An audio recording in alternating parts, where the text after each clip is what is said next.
ఈరోజు మనం ఒక బ్లాక్ బస్టర్ సినిమా నుండి మొదలుపెట్టి సైన్స్ తత్వశాస్త్రం లోతుల్లోకి వెళ్దాం. మల్టీవర్స్ ఈ పదం వినగానే మనకు సూపర్ హీరోలు గుర్తుకొస్తారు. కానీ అది కేవలం సినిమా కథేనా, లేక మన వాస్తవికత గురించే మనకేమైనా చెబుతోన్నా? పదండి ఈ ప్రయాణం మొదలుపెడదాం. కథ చాలా సింపుల్గా మొదలవుతుంది. Doctor strange in the multiverse of madness. ఇందులో అమెరికా చావేజ్ అనే ఒక అమ్మాయి ఉంటుంది. తనకో స్పెషల్ పవర్ ఉంది. ఏకంగా వేర్వేరు యూనివర్స్ల మధ్య ప్రయాణించగలదు. కాని స్కార్లెట్ విచ్ అనే ఒక పవర్ఫుల్ మంత్రగత్తె వేరే యూనివర్స్లో ఉన్న తన పిల్లలతో కలవడానికి ఈ అమ్మాయి శక్తిని దొంగిలించాలని చూస్తుంది. ఇదంతా వింటుంటే ఒక మామూలు సూపర్ హీరో సినిమా కథలానే ఉంది గదూ. అంతా ఫ్యాంటసీ, కల్పన అనిపిస్తుంది. కాని నిజంగా ఇది కేవలం కల్పనేనా, లేక ఈ ఆలోచన వెనుక మనకు తెలియని ఇంకేమైనా ఉందా? సరే, ముందుగా సినిమా విషయానికొద్దాం. మార్వెల్ వాళ్ళు ఈ మల్టీవర్స్ అనే కాన్సెప్ట్ను ఎలా చూపించారు అంటే, ఒక రియాలిటీ నుండి ఇంకో రియాలిటీకి వెళ్తే అసలు ఏమవుతుంది, దానివల్ల వచ్చే ప్రమాదాలేంటి? ఈ సినిమాలో అసలు మజా అంతా క్యారెక్టర్ల మధ్య ఉండే కాన్ఫ్లిక్ట్లో ఉంటుంది. ఒకవైపు అమెరికా చావేస్ తన పవర్ వల్లే ఎప్పుడూ ప్రాణభయంతో పారిపోతూ ఉంటుంది. ఇంకోవైపు వాండా అంటే స్కార్లెట్ విచ్ తన పిల్లల కోసం ఎంత దూరమైనా వెళ్లడానికి రెడీగా ఉంది. ఇక వీళ్ళిద్దరి మధ్యలో మన డాక్టర్ స్ట్రేంజ్ మొత్తం రియాలిటీనే కాపాడాలి. ఇక్కడ రిస్కు ఒక ప్రపంచానికి కాదు, మొత్తం మల్టీవర్స్కే అనమాట. మరి ఈ సినిమాలో రియాలిటీకి పొంచి ఉన్న అతిపెద్ద ప్రమాదం ఏంటి? ఆ ప్రమాదం వెనుక కామిక్స్లో పెద్ద కథే ఉంది. అదేంటో ఇప్పుడు చూద్దాం. మార్వెల్ ప్రపంచంలో ఒక పదాన్ని చాలా సీరియస్గా వాడతారు.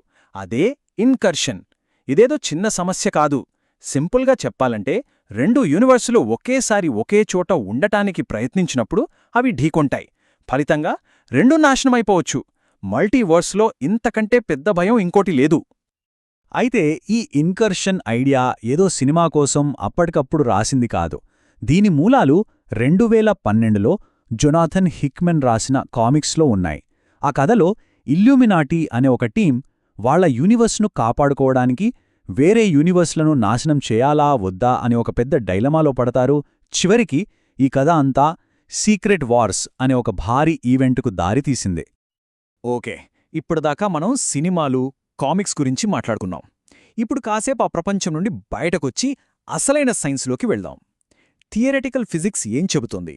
నిజంగా ఈ మల్టీవర్స్ ఐడియాకు సైంటిఫిక్ బేస్ ఏమైనా ఉందా? మార్వెల్ చూపించే మల్టీవర్స్కి, సైన్స్ చెప్పే మల్టీవర్స్కి ఒక మేజర్ డిఫరెన్స్ ఉంది. మార్వెల్లో అంతా కథ చుట్టూ తిరుగుతుంది. వేర్వేరు డాక్టర్ స్ట్రేంజ్లు, వేర్వేరు కథలు.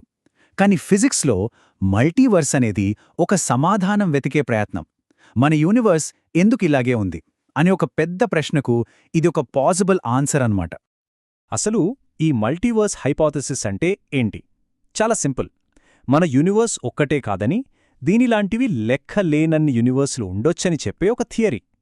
ఇక్కడ అసలు పాయింట్ ఏంటంటే, ఆ వేరే యూనివర్స్లలో ఫిజిక్స్ రూల్స్ మన దగ్గరున్నట్లే ఉండాల్సిన అవసరం లేదు, అవి పూర్తిగా డిఫరెంట్గా ఉండొచ్చు. ఒకసారి ఊహించుకోండి, ఆ ఆలోచన ఎంత విచిత్రంగా ఉంటుందో.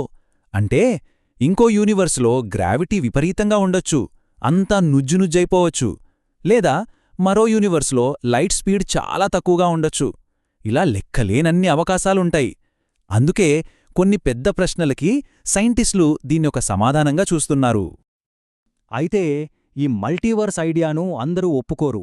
దీనిమీద సైంటిస్టులకి, ఫిలాసఫర్లకి మధ్య ఒక పెద్ద డిబేటే నడుస్తోంది.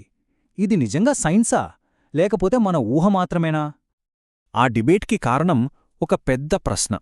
అదేంటంటే, మన యూనివర్స్లో ఉన్న ఫిజిక్స్ రూల్స్ అంటే గ్రావిటీ లాంటివి జీవం పుట్టడానికి ఎంత పర్ఫెక్ట్గా కావాలో అంత పర్ఫెక్ట్గా ఉన్నాయి. ఆ విలువలు జస్ట్ కొంచెం అటూ ఇటూ అయినా సరే నక్షత్రాలుండేవి కావు, గ్రహాలుండేవి కావు, చివరికి మనం కూడా ఉండేవాళ్లం కాదు. మరి అన్నీ ఇంత కరెక్ట్గా ఎలా కుదిరాయి? దీన్నే సైన్స్లో ఫైన్ ట్యూనింగ్ సమస్య అంటారు. ఈ మల్టీవర్స్ థియరీ మీద 2 మెయిన్ విమర్శలున్నాయి. ఒకటి, మనం వేరే యూనివర్స్లను చూడలేం, టెస్ట్ చేయలేం. మరి టెస్ట్ చేయలేనిది సైన్స్ ఎలా అవుతుంది? ఇది మొదటి ప్రశ్న. ఇక రెండోది, సరే లెక్కలేనన్ని యూనివర్స్లను పుట్టించే ఒక మల్టీవర్స్ జనరేటర్ ఉంది అనుకుందాం. మరి ఆ జనరేటర్ని ఎవరు తయారుచేశారు? దానికి కూడా కొన్ని పర్ఫెక్ట్ రూల్స్ ఉండాలి కదా. అంటే మనం అసలు ప్రాబ్లంను సాల్వ్ చేయట్లేదు, జస్ట్ దాన్ని ఒక స్టెప్ వెనక్కి జరుపుతున్నామంతే. ఈ రెండో పాయింట్నే రిగ్రెషన్ ప్రాబ్లం అంటారు. అది ఎలా పనిచేస్తుందంటే, మనమొక సమస్యకు సమాధానంగా ఒక మల్టీవర్స్ జనరేటర్ను ఊహించుకున్నామనుకోండి. వెంటనే ఇంకో ప్రశ్నొస్తుంది, మరి ఆ జనరేటర్ ఎలా వచ్చింది, దాన్ని ఎవరు డిజైన్ చేశారు అని. సో విమర్శకులేమంటారంటే, ఈ థియరీ అసలు ప్రశ్నకి సమాధానమివ్వట్లేదు, దాన్ని దాటవేసి ఇంకో ప్రశ్నను మన ముందు పెడుతోంది. ఇంకొక బలమైన వాదన డిఎన్ఏ గురించొస్తుంది.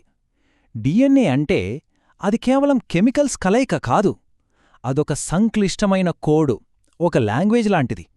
మనకు తెలిసినంతవరకు ఏ కోడ్ కానీ ఇన్ఫర్మేషన్ కానీ దానంతటదే పుట్టదు.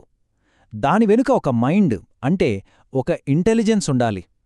ఈ వాదన ప్రకారం జీవంలో ఉన్న ఏ ఇన్ఫర్మేషన్ అంతా యాదృచ్ఛికం కాదు, అదొక డిజైన్ను సూచిస్తోంది.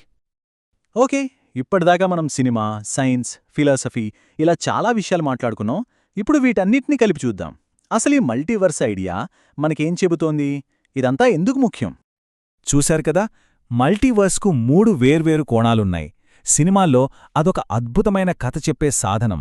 సైన్స్లో అయితే మన యూనివర్స్ ఎందుకు ఇలా ఉంది అనే ప్రశ్నకు ఒక మ్యాథమెటికల్ ఆన్సర్. ఇక ఫిలాసఫీ విషయానికొస్తే ఇది మన ఉనికి గురించి, సైన్స్కున్న హద్దుల గురించి, అసలు డిజైన్ అనే ఐడియా గురించి చాలా పెద్ద ప్రశ్నలు లేవెత్తుతుంది. చివరిగా ఒక ప్రశ్నతో ఈ చర్చను ముగిద్దాం. ఈ మల్టీవర్స్ అనే భావన సైన్స్లో మనం చేరబోయే చివరి సరిహద్దు అవుతుందా, లేక నిరూపణ లేకపోయినా నమ్మడానికి సిద్ధపడిన ఒక కొత్త తరం నమ్మకమా? దీనిపై ఆలోచించండి.